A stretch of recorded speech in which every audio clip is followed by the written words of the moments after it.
Shalom Ubracha, peace and blessing. I hope this message finds you well.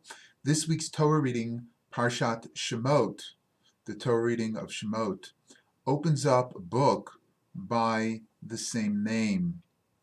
The children of Israel have settled in Egypt, and the king, Pharaoh, is threatened by their growing population. He decides to make them slaves and proclaims that all of the male Israelite children should be put to death.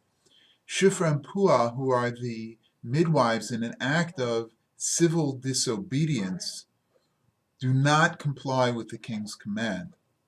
A child is born to Amram and Yocheved, and that child is hidden. But babies cry, and the parents soon realize that they can't raise him in hiding. So they concoct a plan. They place him in a waterproof bassinet. They float him down the river to where the daughter of Pharaoh, who is childless, is bathing, under the careful supervision of his sister Miriam, who watches from a distance. The Bas Paro, the daughter of Paro, sees this child and accepts it as her own, and Moshe is raised as a prince. There is very little that's known about Moshe's early years. As a young prince, he ventures past the palace gates and he realizes the hardship of what turns out to be his brother Israelites, and he's bothered by this injustice. There is an Egyptian taskmaster who is beating a slave. Moshe intercedes and ultimately kills this taskmaster as an act of defense of the slave that he is significantly beating. The next day he goes out among the people and he sees two people who are quarreling, and he tries to intercede, and they say to him, "Are you going to kill us like you killed the taskmaster?" And Moshe realizes, Yadua Hadovar, the thing is known, and he must flee. And he flees from the Egyptian law, which is actually his father, the Pharaoh.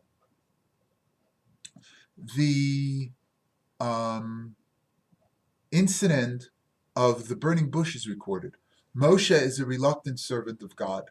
He gives every reason why he shouldn't serve, but God, appearing to him from a burning bush, presses him into service. Moshe tries to organize the people and approaches Paro, and this is the very beginning of the Exodus narrative. It's interesting that we know very little about Moshe's early life, and in fact his resume is very light. The defining moment seems to be when he steps in to protect someone who is weaker than him. This is an important lesson. Leadership begins not with speeches. Leadership begins with ma'aseh, with action. Moshe is ready to risk everything by stepping in. And then, in the second incident, Rashi teaches us something amazing. The wording that Rashi focuses on, and I'm just going to take a quick look at the text. It says, Vayetze beyom hasheni, Moshe came out in the second day. V'hinei shnei anoshim ivrim, and there were two Jewish people or Hebrew people, nitzim. Now, most translations say they were fighting, but Rashi tells us nitzim, meribim, they were quarreling, lama taka, Af al pi shalohika nikra rasha.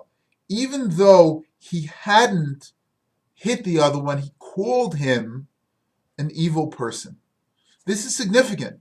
Moshe realized something that we're only beginning to understand, that a physical attack can be on par with an emotional attack.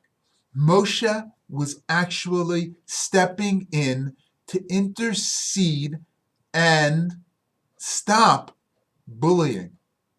It was a war not of fists, a war of words. But Moshe realized, as the Talmud teaches us later, that words can even be harsher than physical blows. Let me wish you a Shabbat Shalom and a blessing that our words should elevate us and everyone around us rather than, God forbid, tearing them down.